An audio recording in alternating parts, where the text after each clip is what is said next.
J'ai été promu meilleur ouvrier de France et major de ma profession. Ce qui est rare, parce qu'on n'a pas le droit de le dire.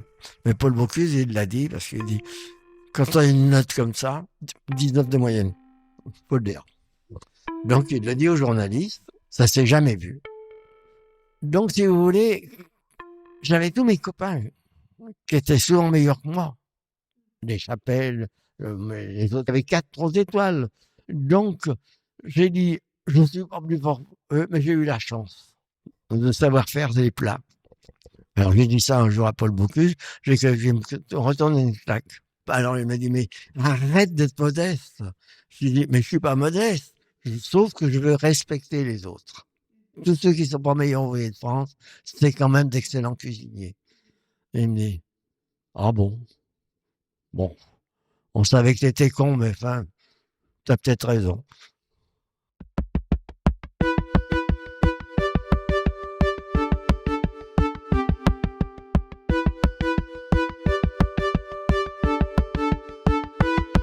Écoutez Dardilly, le podcast qui part à la rencontre du territoire d'Ardillois. Bonjour et bienvenue dans ce premier épisode d'Écoutez Dardilly.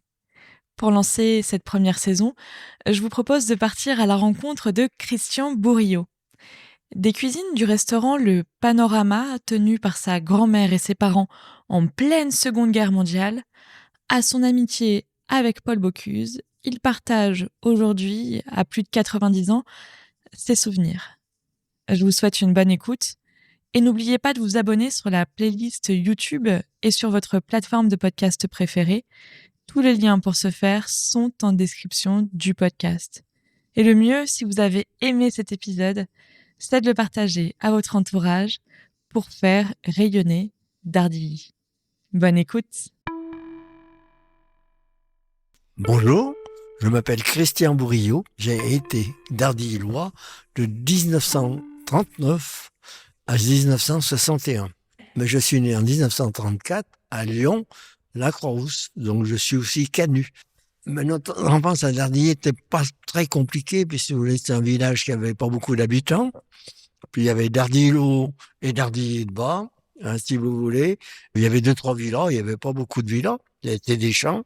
Et mes parents avaient un sanatorium au Haut-de-Ville, et puis ils avaient vendu les sanatoriums. À cette époque-là, ça valait plus rien à cause de la pénicilline. Donc on est venu s'installer pour avoir le restaurant qu'on tenait place du Barrio.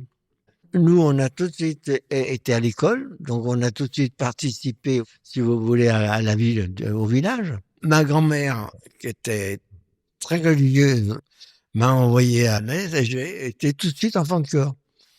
Donc à 5 ans et demi, 6 ans, j'étais enfant de corps, quoi. Je suis resté enfant de corps jusqu'à ce que je parte travailler jusqu'à 15 ans. Donc, vous voyez, ça fait presque 10 ans de vie du village pour les vivants et pour les morts. Quand on est arrivé en 39, mon père est tout de suite parti à la guerre. Et heureusement, j'avais une grand-mère qui était cuisinière de maison bourgeoise, qui avait tenu un restaurant à Saint-Cyr-au-Mont-d'Or, puis après à Méribel et ensuite à Hauteville. Et puis, il n'y avait pas de clients. Alors, non, il n'y avait plus de clients. Alors, parce qu'ici, avant, les clients montaient de Lyon, hein, et il n'y avait qu'un quart par jour, hein. Un quart le matin, un quart le soir. Donc, si vous voulez, c'était un village, comme tous les villages de l'époque, isolé. Mais on n'a jamais été malheureux dans ce village. Moi, personnellement, j'ai toujours aidé mon père, de l'âge tout petit. Alors, on a pris les lapins. Et on n'avait pas de près, nous. Et on allait chercher l'herbe dans les chemins des Dardilly avec ma sœur. Et puis, on a eu une période difficile parce que mon père, on ne savait pas qu'il faisait de la résistance. Et il a été arrêté par Monsieur Barbie. Ça n'a pas duré longtemps. On avait des gens qui venaient le samedi, par car, hein, des gens très riches venaient par car, et repartaient le dimanche soir. Donc, ils couchaient une nuit. Et dans cette bande de gens, il y avait un milicien. Et donc, maman a tout de suite téléphoné ces gens qui étaient amis avec ce milicien. Donc, le maire a écrit une lettre comme quoi il était indispensable. Ça a permis de le sauver. Mais il a quand même pris 2-3 châtaignes par monsieur Barbie, hein. Mais enfin, il n'a jamais voulu en parler. Non. Et quand il m'en aurait parlé, malheureusement, j'avais 18 ans. Et à cette époque-là, les papas étaient pas comme maintenant, hein. Mais après, il m'aurait confié. Mais bon, la vie était ainsi, hein. J'ai entendu dire que vous avez travaillé dans beaucoup de grands restaurants en France et même sur des bateaux de croisière. Comment est-ce que vous vient l'envie de voyager pour exercer le métier de cuisinier? Mon père avait fait jurer à ma mère que je prendrais pas le restaurant tant que je ne saurais pas bien faire la cuisine. À ce moment-là, on disait faire son tour de France. Vous connaissez l'histoire des compagnons. Les compagnons font leur tour de France. Et ça n'existait pas pour les cuisiniers à cette époque-là. Mais j'ai fait beaucoup de restaurants. J'ai fait mon apprentissage à la Brasserie Saint-Georges. Ouais, je travaillais en Savoie. Ouais, je travaillais sur le lac d'Annecy chez le Père Bise. Au lac d'Annecy, qui était 3 étoiles Michelin à cette époque-là. L'hiver, je travaillais à Lyon chez mon oncle, qui était le grand restaurant de poissons de Lyon. Ensuite, quand mon père est disparu, maman a été obligée de vendre. Hein, j'avais 18 ans. J'avais trouvé une place à Paris. J'ai travaillé au Pré-Catelan, au pavillon d'Armenonville, et je faisais des extras au Fouquet et chez Lohan. Oui, à cette époque-là, oui, c'était des 3 étoiles, ou 2 étoiles, ou 3 étoiles. J'habitais toujours d'Arly. Vous avez refusé un café à Paul Bocuse. Un jour, j'étais sur le quai, je prenais de la marchandise chez la Dédé qui avait été élevée au Bouquis, en dessous du fort, elle habitait. Et donc, je prenais la marchandise, et elle m'appelait le petit Bourriot. Paul Bocuse dit, mais qui c'est ce type-là qui me prend toute ma marchandise? Alors, elle dit, tu connais pas, c'est le petit Bourriot. Alors, le petit Bourriot, je connais pas, son père avait un restaurant à Dardilly. Ah bon? Alors, il vient vers moi, il me dit, viens boire le café. Je lui dis, je m'excuse, monsieur Bocuse, je débute. Il y avait 2 mois que je débutais. J'ai absolument pas de temps. Je me levais à 4 heures du matin, je faisais ma pâtisserie, j'allais faire le marché. Et ma mise en place, je servais les clients, le soir, je faisais la fermeture. Bon, j'imagine que finalement, vous n'avez pas fait passer 2 fois votre chance pour, ce fameux café et je crois même que cette amitié avec des cuisiniers lyonnais, elle a changé votre vie. Tous les 4, on buvait le café tous les matins. Avec Léon de Lyon, Lacombe, Nandonge, Paul Bocuse et moi. Puis un jour, je reçois une convocation pour le titre de meilleur ouvrier de France. Je dis, mais Paul Bocuse, il avait écrit, m'avait fait un dossier comme quoi je me présentais. Et donc, je suis allé passer d'abord la demi-finale à Lyon. Malheureusement, j'ai pas raté les plats. Donc, on était 4 sur 50 qui ont pris. Donc, je vais à Paris, passer le concours. On s'entraînait, mais moi, j'avais pas le temps de m'entraîner. Puis un jour, je dis, je vais quand même faire le thème. Parce qu'on avait le thème 15 jours avant. Je vais quand même faire le thème. Bon, je fais le thème, puis j'avais dit à Paul Bocuse, à Landron et à Lacombe, je fais le thème, vous venez à 3 heures, je sers mon premier plat. 3 heures, personne. Bon, je dis, maman, 3 heures et quart, personne. Je dis, téléphone à Paul Bocuse. Alors, Paul Bocuse, Marthe, il est plus fort que nous. Merde, il en a voulu. Après, donc je suis à Paris. Alors, sans aucune illusion, il y avait un chef du jury de Lyon, qui est un ami à mon père, Géopold, à Darnilly, de la Blotte, une fois par semaine. Et il dit, Christian, tu sais que j'étais ami avec ton père, mais ne va pas à Paris. Tu vas dépenser ton argent. T'es bon à rien. Je t'ai vu travailler, tu sais rien faire. Alors je lui dis, monsieur Marais, je m'excuse, j'ai été sélectionné. Je dirais à Paris. Alors à Paris, je fais le concours. Compliqué.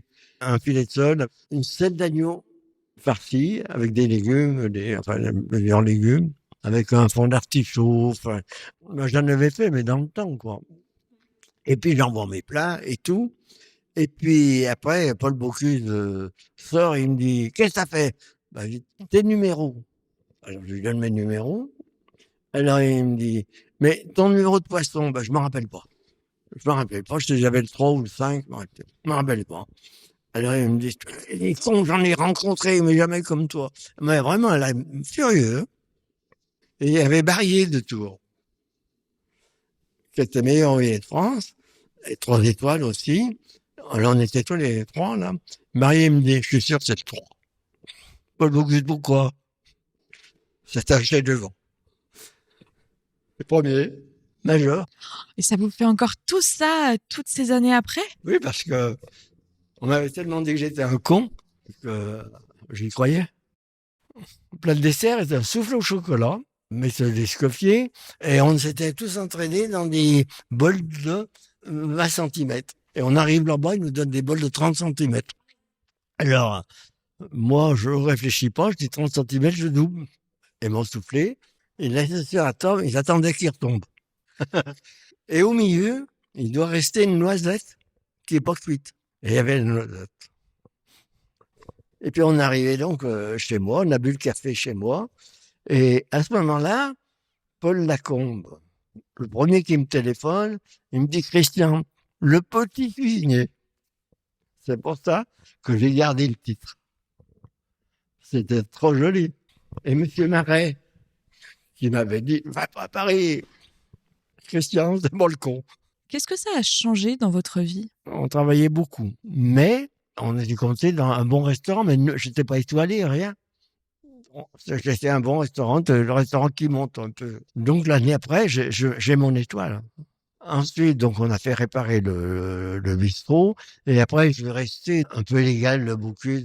Mais le guide Michelin m'a pas mis le reste. J'avais pas un restaurant qui correspondait à leur optique de grandeur. On faisait 37 couverts au maximum, et il y avait 2 sols. C'était pas très pratique et tout, mais j'ai gardé mon étoile jusqu'à la fin.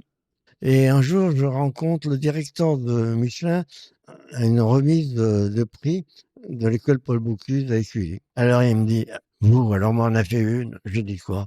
On voulait vous mettre 2 étoiles, presque 3 étoiles. Et il y a un type, un Michelin, qui a jamais voulu. Jamais su.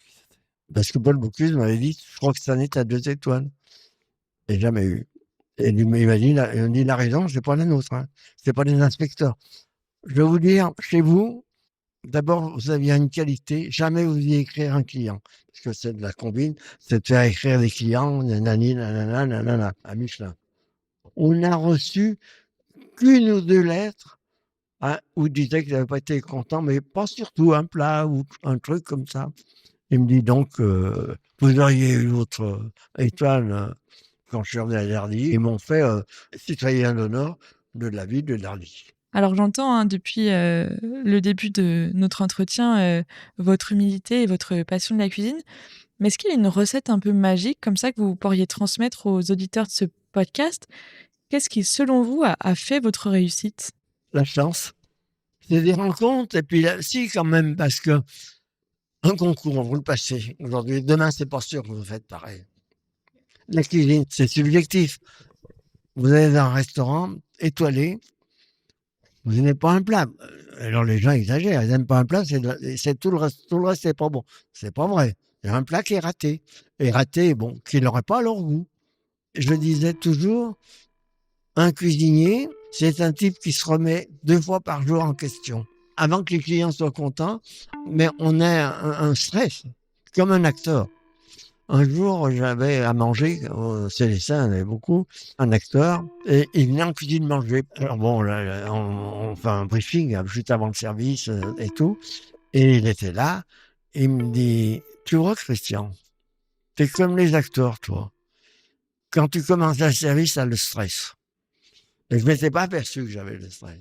Il y a la réussite, on a un certain talent, sûrement, mais il ne faut pas non plus que ce talent écrase les autres. Ça, c'est pas ma formule. Je me suis toujours essuie cuisinier. Eh bien voilà, cet épisode d'Écouter Dardy qui vous a permis de découvrir Christian Bourriaud est terminé. Merci infiniment à lui de m'avoir accordé du temps.